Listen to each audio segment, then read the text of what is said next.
Kira names. Okay, so what is kira? If I'm going to use any Japanese, I figure I have to explain it. Kira is sparkly or shiny or something like that. So I'm assuming like when you collect Pokemon, there's kira Pokemon. It's special shiny Pokemon. A kira name is therefore an unusual name. They have rules in place about what names you can use for children. It primarily comes down to the kanji. Kanji is the Chinese characters. So I want to name my child. There's essentially an approved list of names that I can use. I can't call my kid demon. I can't use offensive or derogatory words. That's always been in place. There have been, over the last few years, I remember some of the students that I have making a presentation about kira names. And it was a lot of stuff from anime. So it was like some kids named Pikachu, some kids named Naruto, some kids named like Luffy, that kind of stuff. So these were anime fans who decided that their anime fandom was so important that they would actually name their child after anime. The Japanese government's like, we're not cool with this anymore, because they are saying that these kind of weird or fancy names are bad for kids. So they want to make some new rules. Basically, names that make other people uncomfortable are not going to be okay. So if you want to name your kid Pikachu, or like an anime character, when you meet that person in real life, so hello, my name is Peter. The other person goes, hello, my name is Pikachu. I go, oh, fuck, that's weird. That name might not be approved by the government. You cannot use names that are easily confused by the kanji reading. So basically, you have different ways Chinese characters can be read in Japanese. And so you can play with those sounds. So I'll choose this one, and I'll use this sound and this sound. It's very complicated, actually. So I can make a sound that means the opposite of the words you're looking at. That's not okay. So let's say my name is Peter.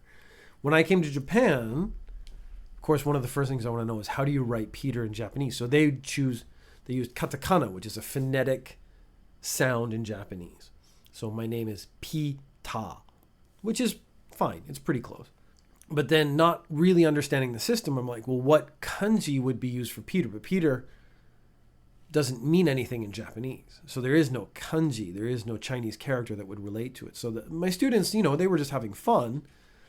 They're like, well, the P, there's this, like, this character kind of makes a P sound if you use it this way. And this one is ta, so you can use that. And it was Devil T. And I was like, oh, that sounds awesome. But you couldn't use devil. If you actually wanted to register this name, you couldn't use the devil part of that as part of my name. So the example that I read, I think this was from Soda News, said like if you want to use Chinese characters that make the sounds Maikeru, as in Michael, that's not okay. Because it's very easily misread because the Chinese characters have set sounds. And that's not how they're normally used. Dave's being an asshole today. Okay, go out. One. I'm trying to record a show millions of people are going to watch. And you're just being a dick and ruining it. So get the fuck out or sit down and shut up. Those are your choices. I'm going to put you out and then you're going to want to come back, right? Bye-bye. Dave thought I was going to follow him. He's probably really upset right now. I'm going to have to wait. He's going to want to come back in. Realize like having a dog that has been very coddled. It's very much like having a toddler that's never going to grow out of being a toddler. Okay, so that's got to be the edit point. Fuck, as soon as I get started. Then come back in. Sit down and shut up. Come on.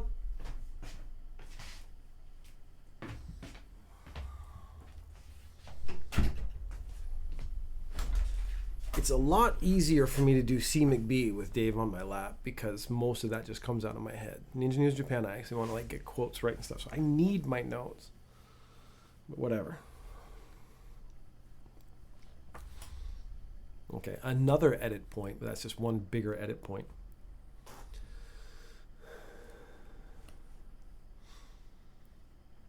So basically, in Japan, you're going to have to pick from a list of kanji, and there are sort of set readings that you're going to have to use, or those names will not be registered by the government.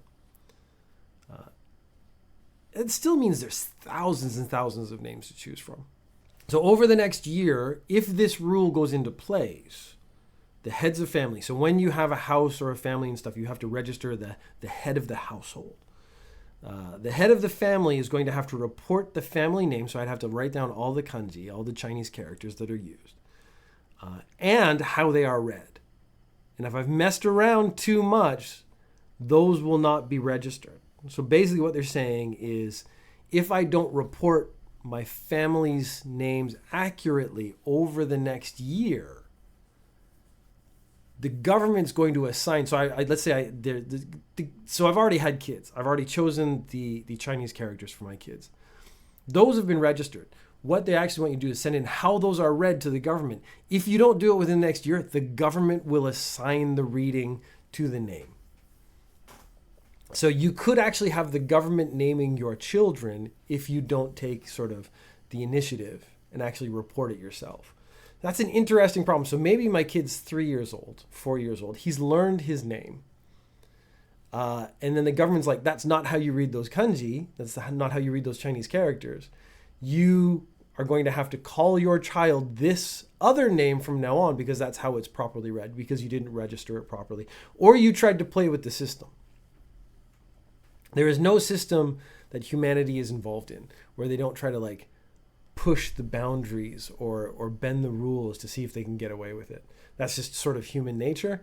Japanese government, when it comes to names, they're not messing around. They are honestly just like, no, we're locking it down. You got to do it this way. If you don't do it this way, we're going to tell you your own child's name. A couple weeks ago, we talked about a shogi player. The shogi player was not wearing his mask properly. Basically, he had his mask over his mouth, but his nose was sticking out. That's something that people who don't really like masks do to kind of game the system, because they can technically say, I'm wearing a mask because I have it over my face, but my nose is sticking out, which of course defeats the purpose of wearing a mask. I think we all know that.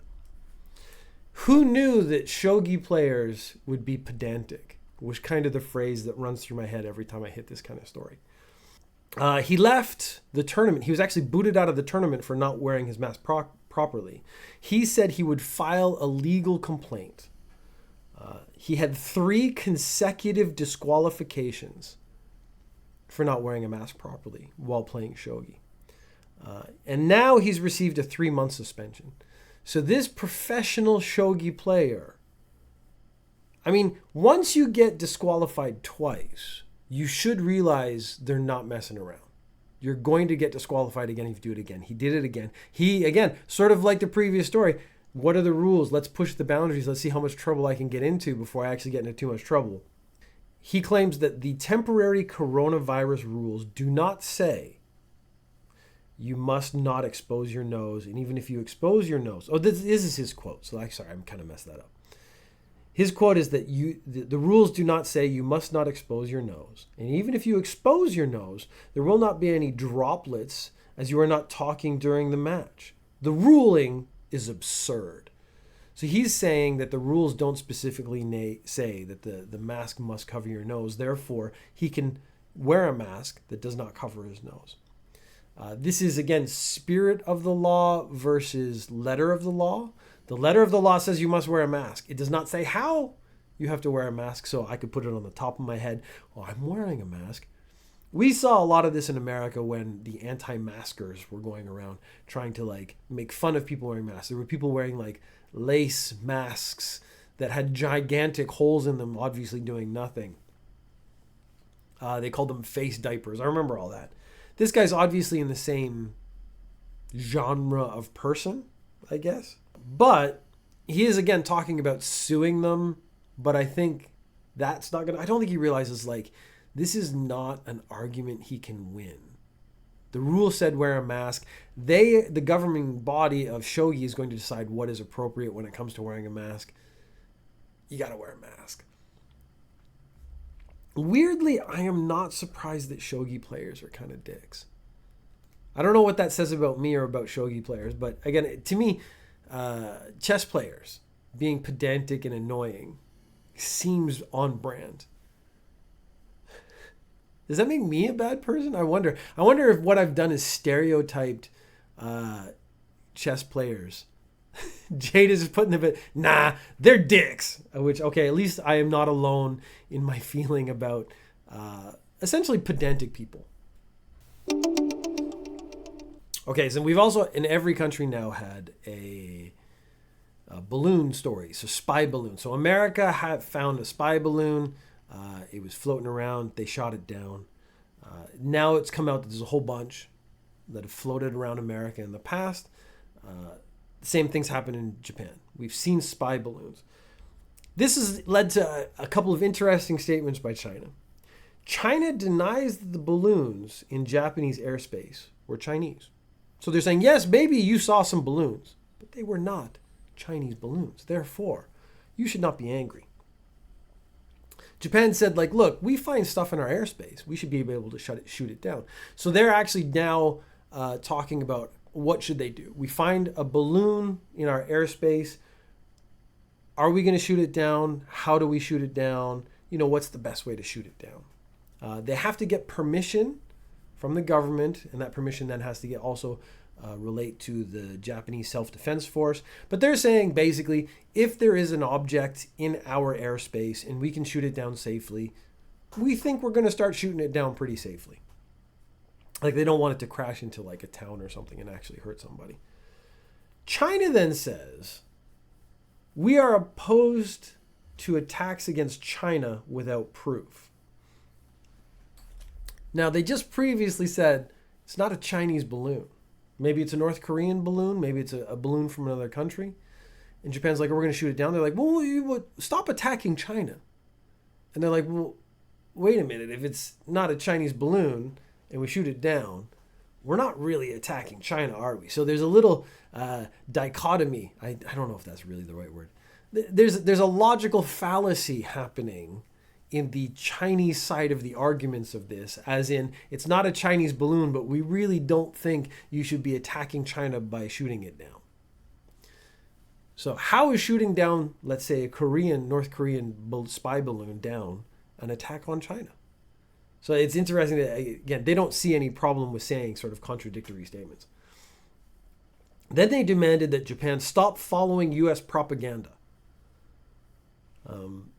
Because, of course, the Americans are saying that the balloons that are floating around are Chinese as well. I'm assuming at this point they know whether it is or not.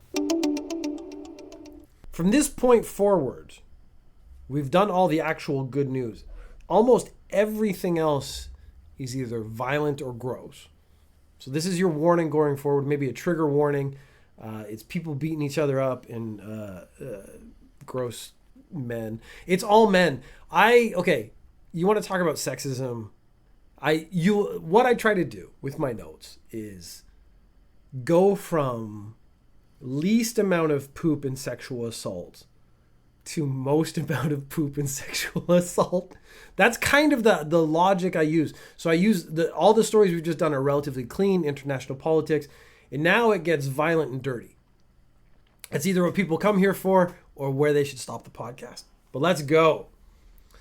So I got 2 robbery stories. There was a man robbed a convenience store. He got 50,000 yen, say like $500 to do the quick math. So, I mean, that's actually a pretty good haul for convenience store robbery, but also not really worth it in my opinion. He then went around to 3 other convenience stores in a 700-meter radius, which actually just really tells you how many convenience stores there are in Japan, and tried to rob them. All those people refused, and he didn't get anything else. In one of the stores, he went to a different store during his crime spree and tried to pay his phone bill, but then didn't have money or something. When he was arrested, he said the reason he robbed these stores is because he was in a bad mood. The literal translation I got from the internet was he was in a foul mood, so he robbed convenience stores. Now that is an interesting way to do some sort of anger management, because I guess it's not anger management, it's just expressing your anger. There was a second man, completely different story, went to the convenience store, he wanted to go to the toilet, and someone else went into the toilet first and took too long. The man comes out of the toilet, goes outside, the dude cranks him in the face 2 or 3 times. So he beats him up. The guy's wallet falls out, so he steals his wallet. When he was arrested, he said he didn't beat up the man in order to steal his money. He beat up the man because he took too long in the toilet. And again, I tend to like look at these stories and go like, let's look at the logic. Which is worse? Is it worse to beat someone up to steal from them? Or is it worse to beat someone up because they just took too long in the toilet and you were annoyed? I feel like beating someone up for their money is actually less worse, because yes, it's all evil and terrible, but it has a purpose, it has a reason. Whereas beating someone up because they took too long in the toilet actually has no reason. Like, that's how I feel about it. Like that, there was no logic behind that. You're just like, that guy annoyed me, so I beat the shit out of him. Yes, so Jay just put in the chat, I beat him up and happened to take his wallet because it was on the ground, is what his defense is. I'm wondering if maybe there is a secondary crime. Like, beating someone up is a crime, but beating someone up and stealing from them is worse. Because I've actually found that many times in the past in Ninja News Japan, where they try to say, I did A, but I did not do B. So like, I stabbed him, but I wasn't trying to murder him, so that I get assault charges, not murder charges. That kind of stuff happens a lot. I'm wondering if this guy knows the law enough to know that I beat him up is actually not as bad as I beat him up and tried to steal from him. So maybe he's telling the truth. Maybe he's just trying to offset the actual charges he's going to be given. I feel gross. I've done so many, this is like 200 some episodes of Ninja News Japan. I have done so many sort of dudes being gross sexually. It's such a common story in Japan. I've actually started to like not want to do them, but then it is the bit that people find interesting, is just how many weird sex stories there are. So these two are kind of together.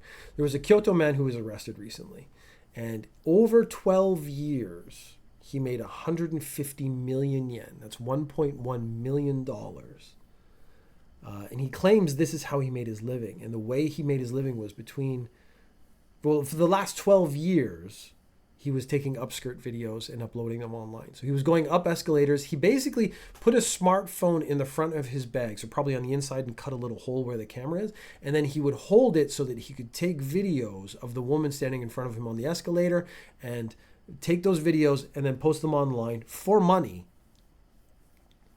And he made $90,000 a year.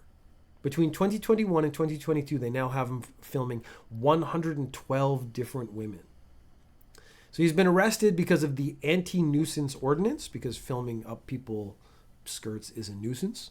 I actually think that should be escalated to sexual assault. I think that's actually what he should do. And they give him a much stricter sentence.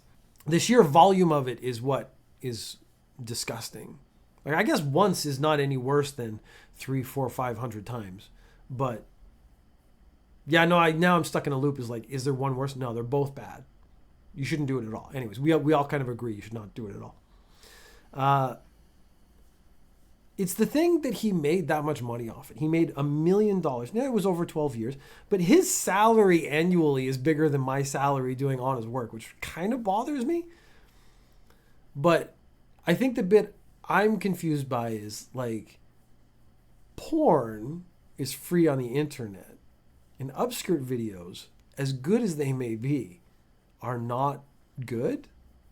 Like, you can, I guess my point is, you can kind of see whatever you want on the internet for free. Why are people paying this guy? How did he make $1.1 million? Maybe 10 years ago, it was more of a unique thing. But I'm guessing they're not paying for the video itself. They're paying for the invasion of the person, which is why this is so gross. Because, again, the upskirt video is not going to show you very much. It's not going to be particularly sexual. What they're paying for is the woman to be violated.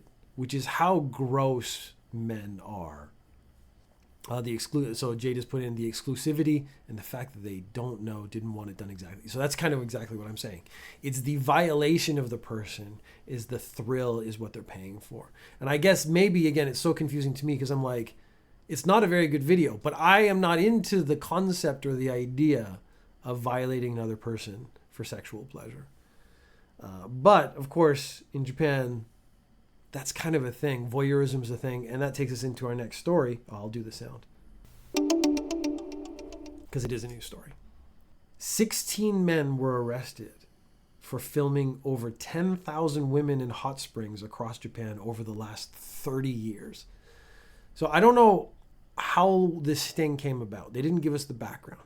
But these guys, basically this one guy, 20, 30 years ago, he's like, I like to look at ladies bathing. That's sort of a trope in Japan.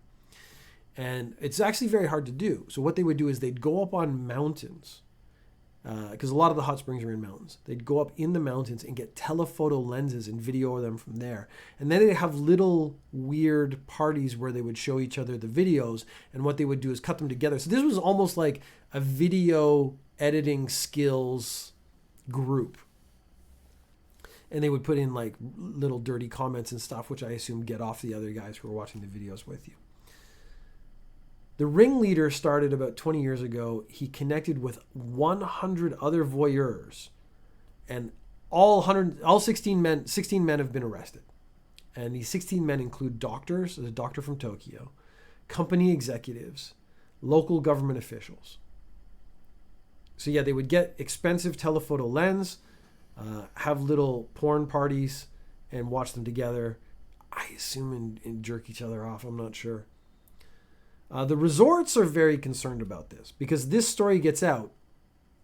They've already been hit hard by Corona. They're not getting a lot of people coming because of Corona. And now there's this second layer of women might not feel safe going into the hot spring if it's open air. Because one of the appeals of the hot spring is that it's out in the open. You're kind of in nature. They put a fence up, but you can then still enjoy nature. You're outside, but you're in the hot spring. It's really nice.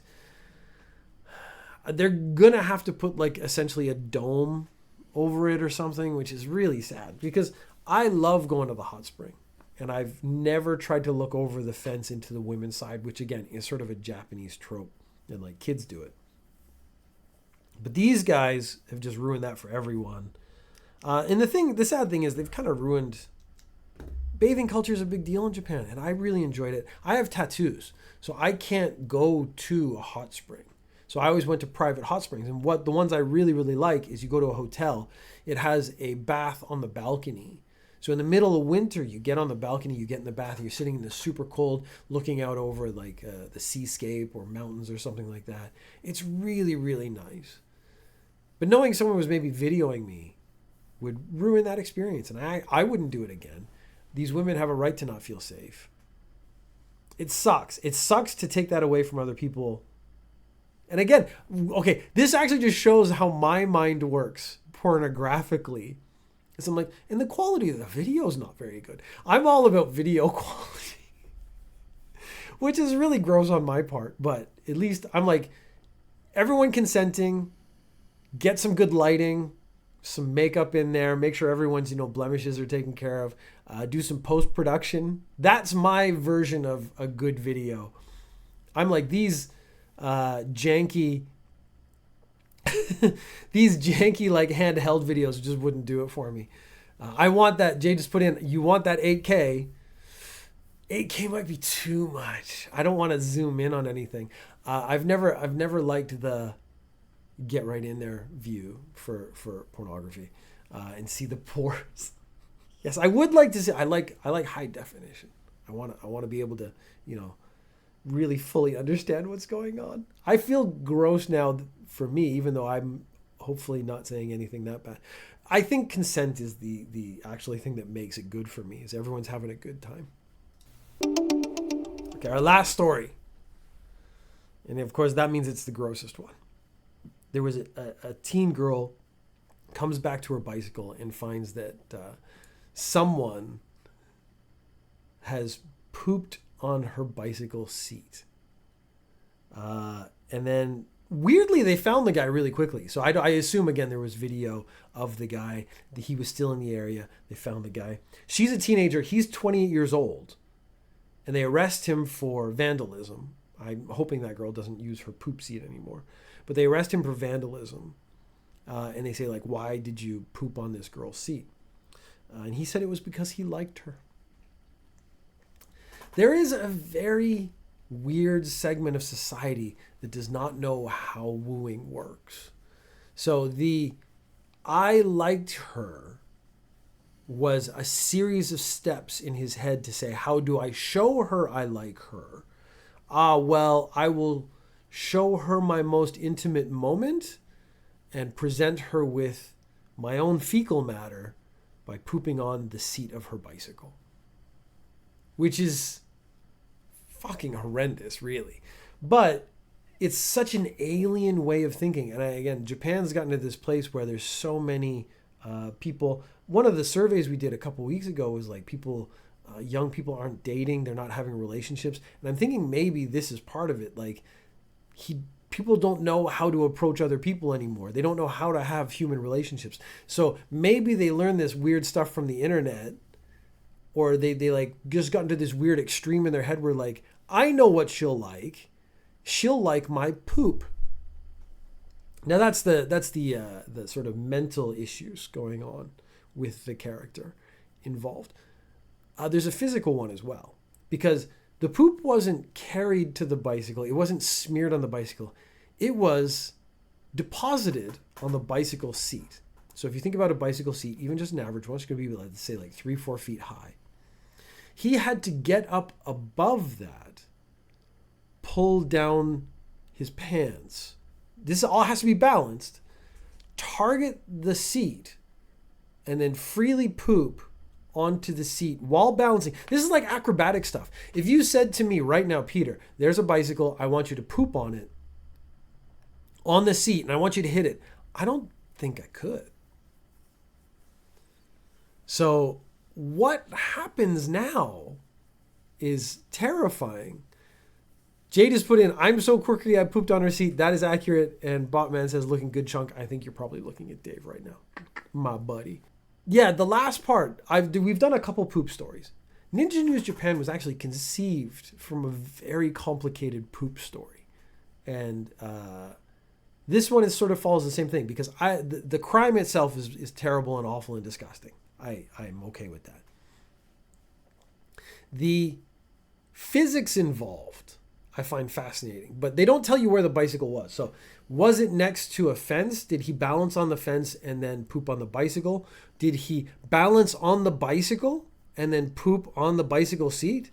These are questions that we will never get answers to, but my mind reels at the possibilities of how physically capable this man must have been to poop on a bicycle seat, and yet how mentally incapable he was to realize that that would not help the women find him attractive.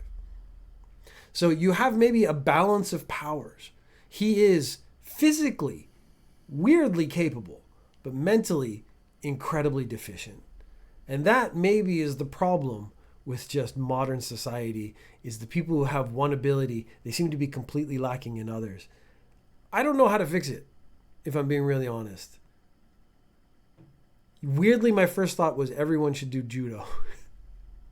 Because that's what's helped me balance out my life. Maybe it'll work for everyone else. I doubt it.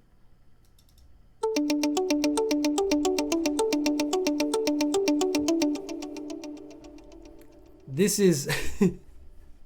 my solution to almost every problem is, you should just do judo. I mean, that fixes all your problems. It balances out your sort of aggressiveness. It'll balance out. You learn patience. You learn that you can win and lose. You have to patience and never give up. I do have one more story, but it's just for video. And it was just this poster. I saw this poster. Now, this poster is an anti-terrorism poster that's gone up around, I believe, Tokyo. And it just says, "No terrorism. We need your will to eradicate terrorism." And then it has a very attractive woman just standing staring at you. So I'm wondering, who is this is aimed at? Is this aimed at me because like I find women attractive? Is this aimed at me and because she's pretty, I'm going to stop terrorism? Or is this aimed at terrorists like, if you do terrorism, you're going to make this pretty lady sad? Down at the bottom says, thank you for cooperation and understanding of our police activity. So basically they're saying in this area, maybe there are an increased police presence or something like that. Please don't mind the police because this pretty lady needs to be kept safe. I'm just confused as to the message this is supposed to actually send. Japan, basically any topic, any issue is handled with just sticking a pretty girl's face on it. As a cis man, I'm all for. I'm good. This is what I want. Pretty girl faces everywhere I go. But I want to say effectiveness. I don't think they've really hit what they're aiming for.